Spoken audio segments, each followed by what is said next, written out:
الحمد لله الحنان المنان الذي خلق الإنسان وعلمه البيان، والصلاة والسلام على رسوله سيد الإنس والجان وعلى آله وأصحابه ذوي الخير والإحسان. أما بعد، فأعوذ بالله من الشيطان الرجيم. بسم الله الرحمن الرحيم.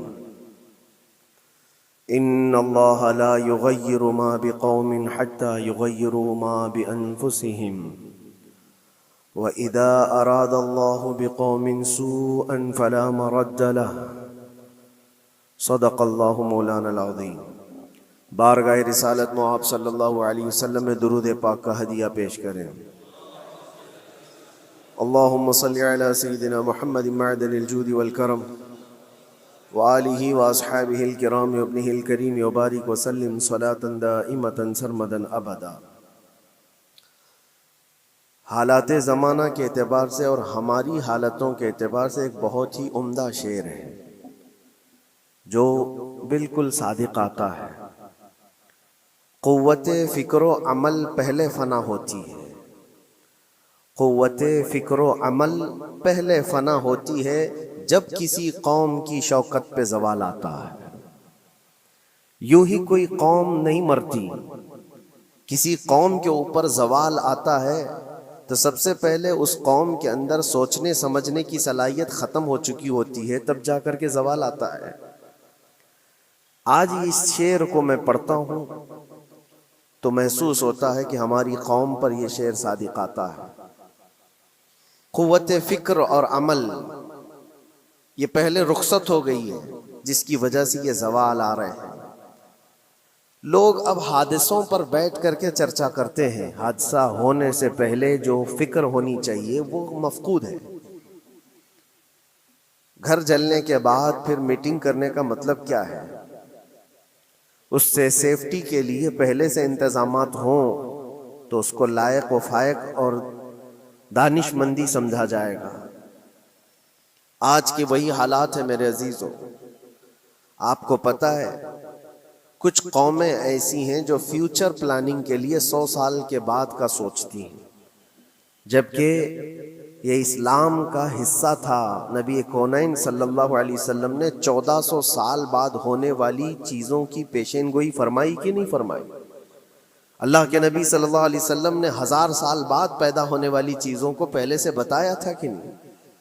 یہ ساری چیزیں نبی آخر الزمان صلی اللہ علیہ وسلم نے جو بتایا، مطلب یہی تھا کہ اس وقت کے لوگوں کو ضرورت تو نہیں تھی ان حالات کی، پھر بھی حضور ان کو بتا رہے تھے، صحابہ کو.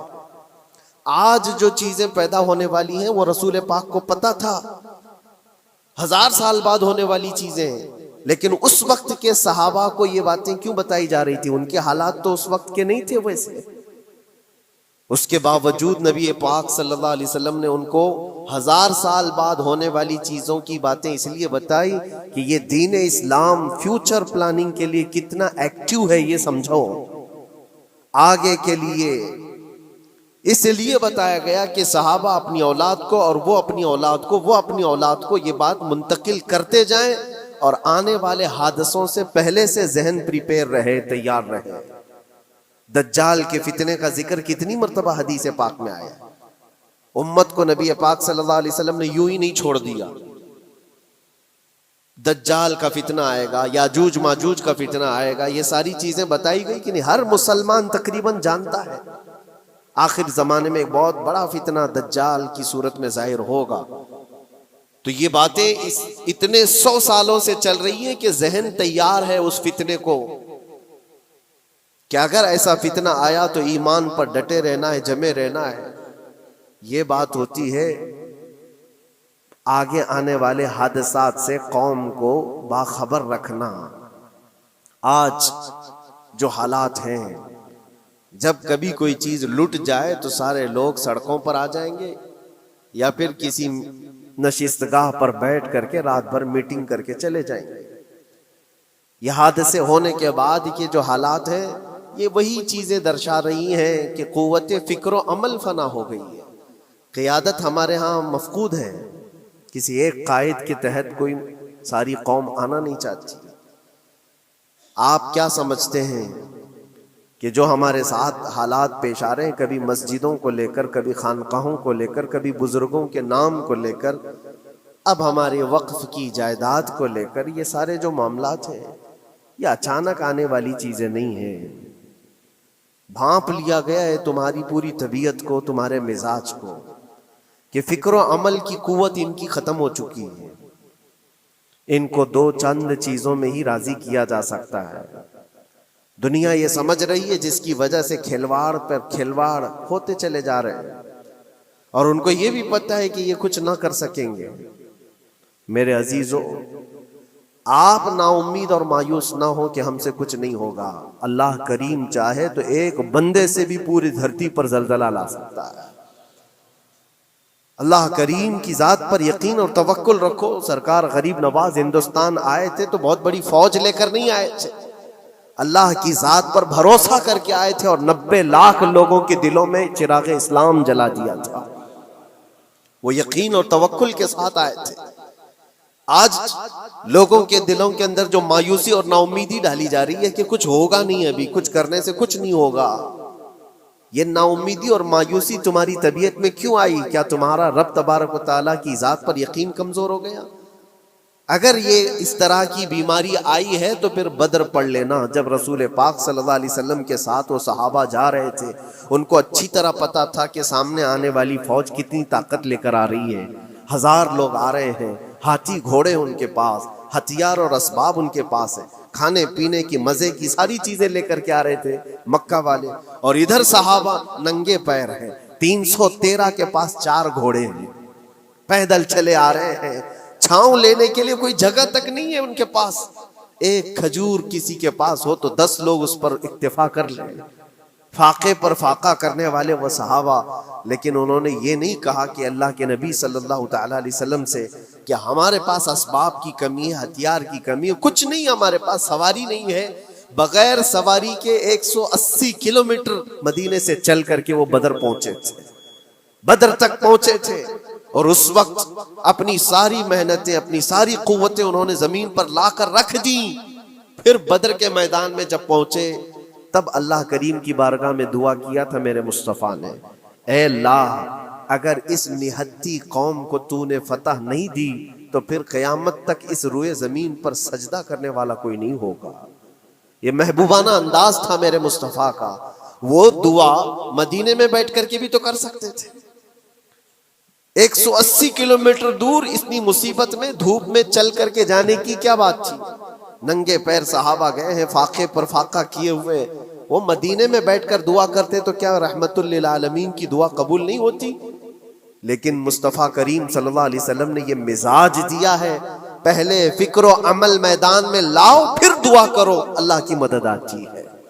یہاں ہم بیٹھ کر کے یہیں سے دعا کرتے ہیں، کچھ کرنا نہیں ہے، بدلنا نہیں ہے، اور فکر و عمل کو لانا نہیں ہے، تو پھر صرف یہاں بیٹھ کر کے دعا کرنا. یہ تو میرے عزیزوں عورتوں کو اس سے ذمہ داری دی گئی ہے کہ تم میدان عمل میں آ نہیں سکتی، تم اپنے گھروں سے دعا کرو اپنے بھائیوں کے لیے.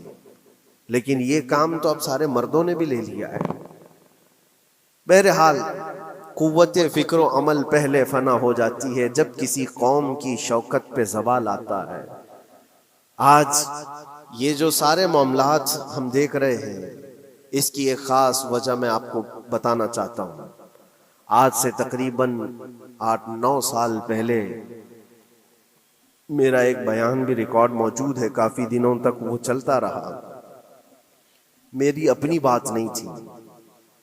سراج الامہ امام غزالی رحمۃ اللہ تعالی علیہ انہوں نے لکھا تھا کہ امت پر اگر ایک ایسا وقت آ جائے جب ان کے سامنے ان کے نبی کو گالیاں دی جا رہی ہیں اور امت کچھ نہ کرے، تو پھر وہ انتظار کرے کہ عنقریب وہ وقت بھی ان کے اوپر آنے والا ہے جب ان کی ماؤں، بیٹیوں اور سب عزتوں کو بازار میں نیلام کیا جائے گا اور یہ کچھ نہیں کر سکیں گے.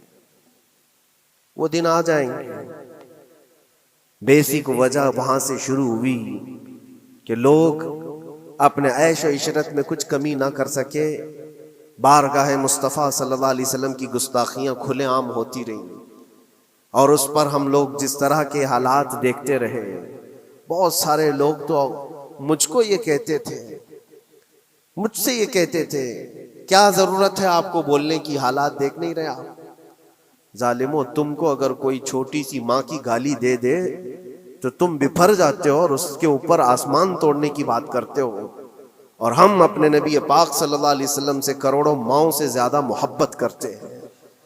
اس رسول پاک صلی اللہ تعالی علیہ وسلم پر کوئی بھونکتا رہے اور اس کا جواب نہ دو، تم یہ کہتے ہو مصلحت ہے، حالات ایسے ہیں یہ، تو پھر اپنا یہ لباس بدل لینا چاہیے، اپنا نام بدل لینا چاہیے، پھر اس دائرہ اسلام میں رہ کر کے مطلب کیا ہے؟ اسی لیے اقبال نے 100 سال پہلے ایک مزاج دیا تھا، ایمان ہے کیا چیز، اسلام ہے کیا چیز، تم کیا سمجھتے ہو داڑھی ٹوپی اور جبے کبے کا نام اسلام ہے؟ اسلام کیا ہے؟ اقبال نے کہا تھا کہ بارگاہ مصطفیٰ صلی اللہ تعالی علیہ وسلم کے قدموں تک اپنے آپ کو پہنچا دو، یہی دین ہے، یہی دین ہے۔ گر بہو نہ رسیدی تمام ابو لہبیست، اور اگر تم وہاں تک نہیں پہنچ سکے تو زندگی ابو لہب کی طرح ہے۔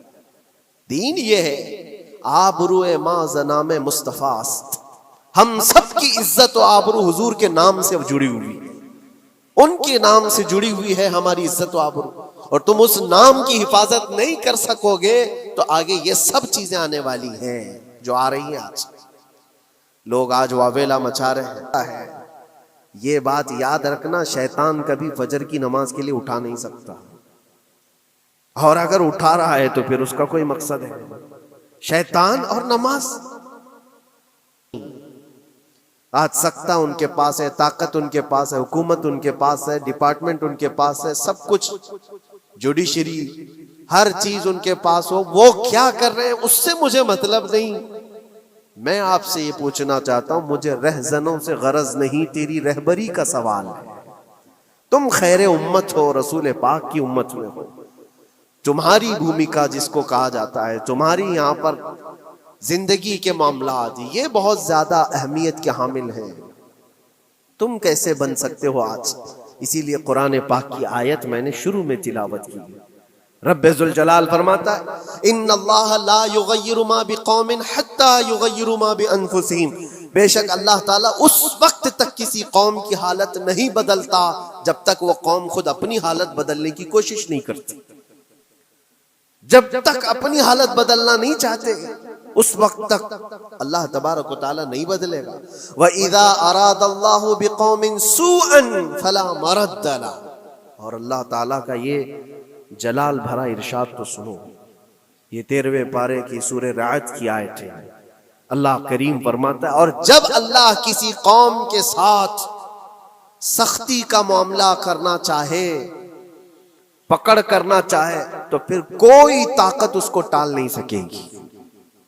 رب تبارک و تعالیٰ جب کسی قوم پر عذاب لانا چاہے تو کوئی اس کو ٹال نہیں سکے گا، تو بدلو۔ اسی لیے اکثر یہ کہا جاتا، میں تو اپنی تقریروں میں جو چند مجھے چیزیں یاد رہتی ہیں وہ عرض کیے دیتا ہوں، باقی مجھے شعر و شاعری زیادہ یاد نہیں رہتی، لیکن جو دل پہ لگتی ہیں باتیں وہ ذہن میں محفوظ ہو جاتی ہیں۔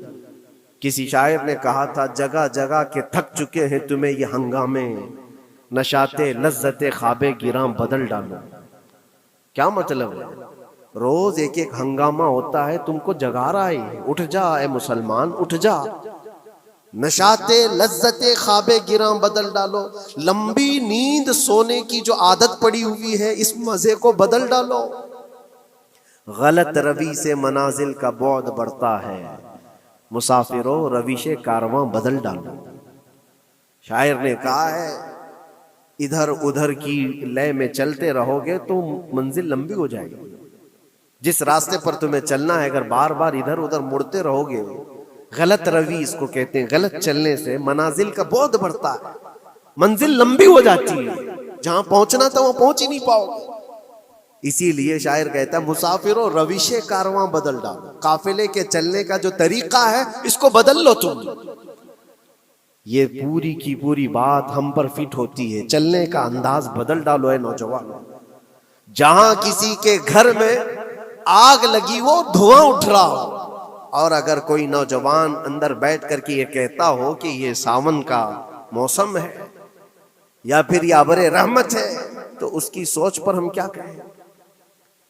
جہاں آج پوری قوم قسم پرسی کے عالم میں ہو، امت محمدیہ کے یہ حالات آج دیکھ رہے ہیں، روزانہ دیکھ رہے ہیں. تم شیئر تو کرتے ہو، ہر جگہ شیئر کرتے ہو، اور سارے ریلز پر تم جو دیکھتے ہو ہنگامے روز، صرف ہندوستان کے نہیں پوری دنیا بھر کے فلسطین کے مظلوم بچوں کی لاشیں دیکھتے ہو اور شیئر کر کے آگے بڑھ جاتے ہو. ان کی چیخیں، ان کے راکھ کے ملبے، ان کا ڈھیر، ان کے تباہ و برباد گھر، ایک ایک قبر میں 80 لوگوں کی لاشیں، یہ سب کیا تم نہیں دیکھتے؟ شیئر کر کے آگے بڑھ جاتے ہو. یہی تو ہنگامے ہیں جو تمہیں دھگا رہے ہیں. جگہ جگہ کے تھک چکے ہیں تمہیں یہ ہنگامے خود ہی تھک گئے. یہ اٹھتا نہیں ہے. ایک دور وہ تھا 100 سال پہلے کا، جب یہاں پر موجود انگریز اس قوم کو دیکھ کر یہ کہنے پر مجبور ہو گیا تھا، یہ فاقہ کش موت سے ڈرتا نہیں، ذرا بھوکوں پر بھوکا رہتا ہے لیکن موت سے ڈرتا نہیں. روح محمدی اس کے بدن سے نکال دو. روح محمدی ان کے بدن میں تھی. انگریز تھر تھراتے تھے. اس قوم کا کوئی جواب ہی نہیں ہے. سب سے زیادہ اگر کسی چیز سے ڈرایا جا سکتا ہے تو موت سے، اور یہ قوم ایسی ہے کفن تو اپنے کندھے پر لے کر گھومتی ہے، جہاں موت آ جائے سو جائے. یہ فاقہ کش موت سے ڈرتا نہیں ذرا. روح محمدی اس کے بدن سے نکال دو. یہ کس کی بات تھی؟ یہ انگریزوں کی بات تھی. اور آج حالات بدل گئے ہیں. سارا کا سارا زمانہ تم پر آج بھوکے بھیڑیا کی طرح جھپٹ پڑا ہوا ہے. اور ان حالات میں آپ سے سوال کرتا ہوں، ایک طرف تیز آندھیاں چل رہی ہیں، ایک طرف گھر کے اندر آگ لگی ہوئی، ایک طرف بھوک اور پیاس کی شدت ستا رہی ہے، ایک طرف تمہارے بھائی بہنوں کی بیماریاں ستا رہی ہیں. جب اتنے سارے معاملات ہو تو اے نوجوانوں بتاؤ تم کیا کرو گے اس وقت؟ رات بھر بیٹھ کر گیم کھیلو گے؟ کیا یہ گیم کھیلنے کا وقت ہے؟ اس نوجوان پر کیا یہ افسوس نہیں ہوتا کہ اس کے پوری امت کے حالات ایسے ہیں کہ بچوں کی چیخیں نکل رہی ہیں اور اس کو پب جی سے فرصت نہیں ہے، ریل بنانے سے فرصت نہیں ہے، یہ مجرے کرتا ہوا گھوم رہا ہے. مسجدیں ویران کیوں ہیں؟ خالی کیوں ہیں؟ تم نے مسجدوں کو ویران رکھا تو مسجدیں تباہ ہونے شروع ہو گئیں، دوسروں کی نظر ہونے لگ گئیں اور اس پر لوگوں کی غلط نظریں پڑنے لگ گئیں. آ جاؤ اے مسلمانوں، میرے مصطفیٰ کریم صلی اللہ تعالی علیہ وسلم کی ہدایات پر ایک بات چیلنج کے ساتھ کہتا ہوں.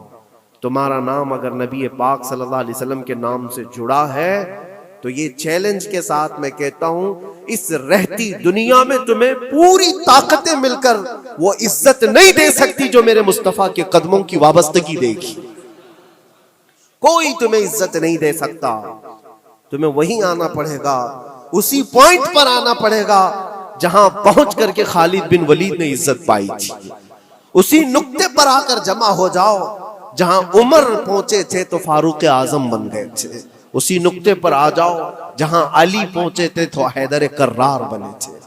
ہر ایک کو عزت اسی بارگاہ سے ملی ہے. اور جو کچھ بھی معاملات ہو رہے ہیں اس کی ایک وجہ یہی ہے، ناموس رسالت پر تم نے ہلکے پن کا اظہار کیا تو پھر ہمارے سارے مسئلے داؤ پہ لگ جائیں گے. سارے مسئلے. یہ تو وقف ہے. ابھی دیکھو آگے کل تمہاری اذانیں نشانے پر ہیں، تمہاری جماعت کی نمازیں نشانے پر ہیں، تمہاری مسجدیں بھی نشانے پر ہیں کہ تم اپنے گھروں پر بھی جمعہ پڑھ سکتے ہو، چھتوں پر بھی نمازیں پڑھ سکتے ہو. یہ سب معاملات آئیں گے. برقع، حجاب، ٹوپی، داڑھی ویسے ہی چل چکے ہیں مسئلے.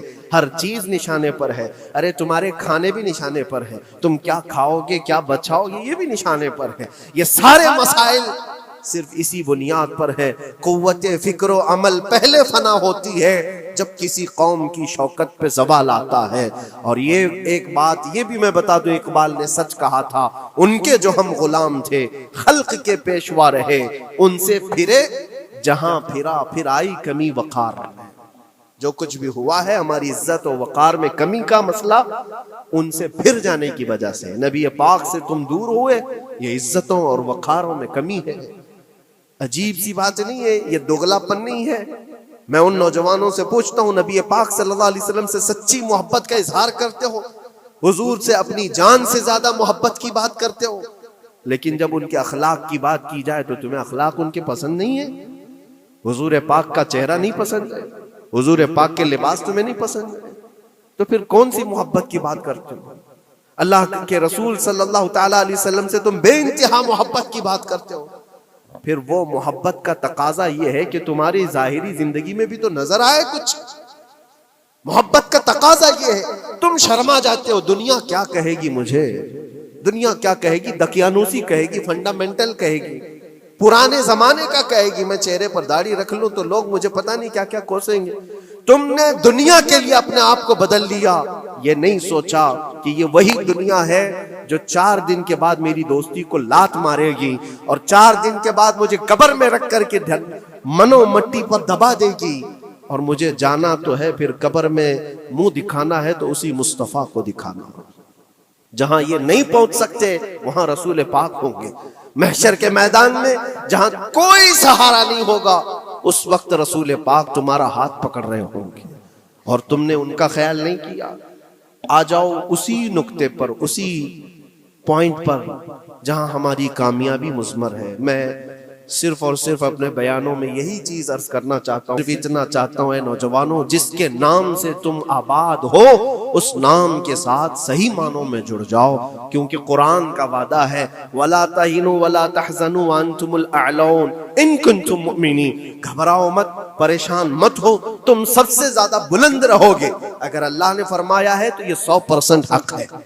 اللہ نے فرمایا ہے تم سب سے زیادہ بلند رہو گے، لیکن آگے رب فرماتا ہے ان کنتم مؤمنین، اگر تم سچے ایمان والے ہو جاؤ۔ اور ایمان کس کو کہتے ہیں؟ لا یؤمن احدکم حتی اکون احب الیہ من والدہ وولدہ والناس اجمعین۔ میرے آقا فرماتے ہیں ایمان اس وقت تک کمپلیٹ نہیں ہوگا جب تک تم اپنے ماں باپ اولاد اور ساری دنیا سے زیادہ مجھ سے محبت نہ کرو۔ یہ ہے، اور اخیر میں یہی کہوں گا، ہر مسئلے کا حل، سارے تمام ایشوز کا خلاصہ، علاج ایک ہی چیز میں ہے کہ محمد سے وفا ہے۔ تو ہم تیرے ہیں، یہ جہاں چیز ہے کیا، لوح و قلم تیرے ہیں۔ لوگ انتظار میں ہیں، بہت سارے لوگ یہ پوچھتے بھی ہیں ہمیں کیا کرنا چاہیے، ہمیں کیا کرنا چاہیے۔ ظلم پہ ظلم ہوتا جا رہا ہے، ظالم اپنے انجام پر ضرور پہنچیں گے، کیونکہ قرآن میں اللہ کا وعدہ ہے وَسَيَعْلَمُ الَّذِينَ ظَلَمُوا أَيَّ مُنْقَلَبٍ يَنْقَلِبُونَ۔ ان قریب ظالم یہ دیکھ لے گا کہ اللہ اس کو کس پلٹی پر پلٹائے گا، کس کھائی میں گرائے گا، اسے اندازہ بھی نہیں ہوگا، اس کے بنے ہوئے جالوں میں وہ خود پھنسے گا۔ ظالموں کی ایک لمبی تاریخ ہے، اور ان کو بھی پڑھنا چاہیے جو آج ظلم کر رہے ہیں، لیکن تمہارا کردار کیا ہو، اس سلسلے میں جو ہمارے بچے یا نوجوان سوال کرتے ہیں کیا کرنا چاہیے۔ پہلے سب سے پہلی چیز میں یہ کہتا ہوں، جتنا کھو چکے، جتنی جا چکے، اور جو اب برباد ہوا ہے، اس چیز پر منتھن کرنا، اس چیز پر بیٹھ کر میٹنگ کرنا، اس سے پہلے میں چاہتا ہوں کہ آگے ہونے والے نقصانات سے پہلے اپنے آپ کو بدل لو۔ آگے جو بڑے حادثات آنے والے ہیں، آگے جو بڑی آندھیاں آنے والی ہیں، اس سے پہلے اپنے دروازے ٹھیک کر لو، اپنی زندگیاں سدھار لو۔ جو ہو گیا ابھی، یہ نقصان تو بہت بڑا نقصان ہے امت کا، جو کچھ بھی ہوا ہے، مسجدیں، معبدیں، خانقاہیں، مزارات، اولیاء کی ذات، بزرگوں کے نام، قرآن، اسلام، دین، یہ ساری چیزوں پر جو حملے ہوئے، لیکن آگے چل کر کے تمہارے وجود پر سوال ہوگا، تمہاری نسلوں پر سوال ہوگا، تمہارے علم دین پر سوال، تمہاری محراب پر، تمہارے ممبر پر۔ کل کو دیکھنا یہ آزادی بھی ختم کر لی جائے گی، ممبر سے کوئی کھلے عام بول بھی نہیں سکے گا۔ یہ آج جو ہم بیان کر رہے ہیں، آگے چل کر کے دیکھنا یہ آوازیں بھی بند کر دی جائیں گی، یہ کھلے عام کوئی مولوی بول نہ سکے، جو ہم چاہیں وہی بولیں۔ میرے عزیزوں، اس وقت کے ان حادثوں سے بچنے کے لیے میں کہتا ہوں ابھی اپنے آپ کو بدل لو، مسافروں روش کارواں بدل ڈالو، اٹھو وگرنہ حشر نہ ہوگا پھر کبھی، دوڑو کہ زمانہ چال اپنی چل گیا۔ اللہ کریم ہم سب کی قوت فکر و عمل پھر سے عطا فرمائے، رب تبارک و تعالی ہمیں اتحاد و اتفاق نصیب فرمائے۔ رب تبارک و تعالی دامن مصطفیٰ میں سارے مسلمانوں کو جمع ہونے کی توفیق عطا فرمائے. گنبد خضرا کی چھاؤں میں مولا ہمیں عزت و وقار عطا فرمائے. رب تبارک و تعالی ظالموں کو جلد ان کے ٹھکانے پر پہنچا دے. اے کریم خدا ارحم الراحمین مولا ہمارے شعائر اسلام کے ساتھ جو کچھ بھی ہو رہا ہے غیب سے تو مولا مدد کے اسباب پیدا فرما دے. ہمارے درمیان مولا قیادت اور سچی قیادت عطا فرما. اے کریم خدا ارحم الراحمین خصوصاً تیرے دربار میں التجا ہے مولا فلسطین کے نہتے مظلوموں کی غیب سے مدد فرما. جبرائیل امین کی تائید انہیں عطا فرما. رحمت کے فرشتوں سے ان کی